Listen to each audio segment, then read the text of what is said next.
Hi everyone, welcome to another TA in 5 with Equipped, where we break down a big topic in 5 minutes or less. Today I'm going to cover the who, what, when, and where of the model work standards, and most importantly, why they're important and how they can be used. Turnover has always been high in early education for a lot of reasons, and many people still feel unsure about what they should do to get teachers to stay. What would you say if I told you there's basically a manual that's been around since the late 90s that tells us what we need to do to keep early childhood educators in the field and support them to be financially, physically, and emotionally well? It's literally a framework designed by teachers themselves on what they need to stay and grow in the same program over time. In the late 90s, an advocacy campaign called for early childhood teachers to send in postcards with what they need to stay in their jobs.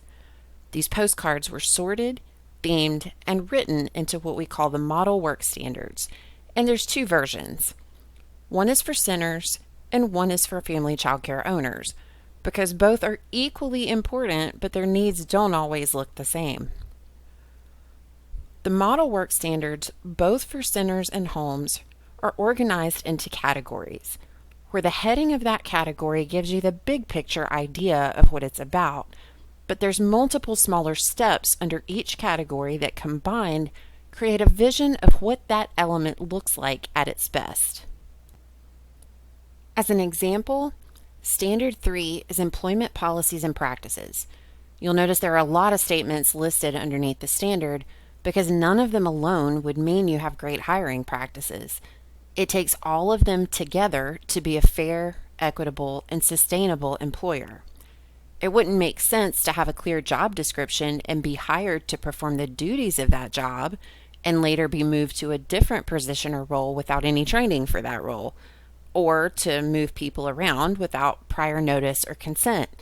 That's just one example of why there's multiple indicators of what healthy employment practices look like. We can't pick and choose. We should think about them more like puzzle pieces, where we can't see the full picture if we're missing a piece or two in the end. So we have this list of standards, but what do we do with them? Well, they can be used to reduce turnover in 3 specific ways. Use the standards to do what you can do in your programs.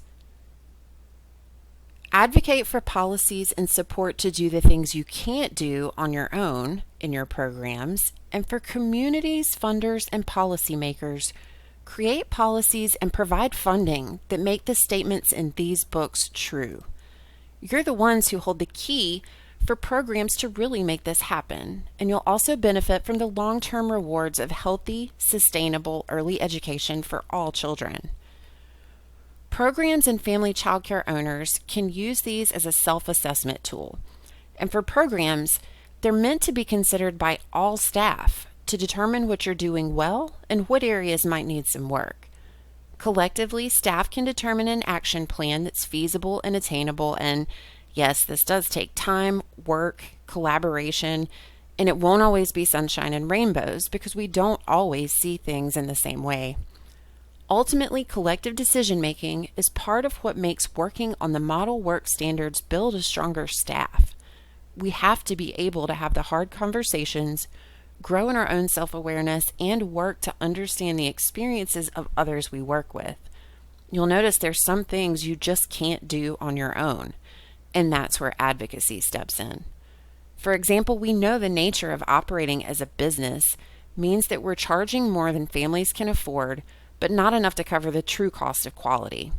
So there's already a funding gap, which means that the resources just aren't there to do the big things that matter, like increasing compensation or providing health coverage and retirement benefits. But we can use the standards which show what we need to do to keep early care and education programs thriving. And we can use the statements to share with funders and policymakers what we need that we can't provide on our own. And for those of you already in decision-making roles, such as funders, community leaders, or elected officials, pick up the book and use it to help determine what projects and policies need funding or passing. Promoting the standards in this book to fidelity is the answer we've been looking for. We just need to make it happen. You can also ask yourself if a proposed rule or law would make it more difficult for programs to achieve these standards, and use them as a guideline to help you make decisions.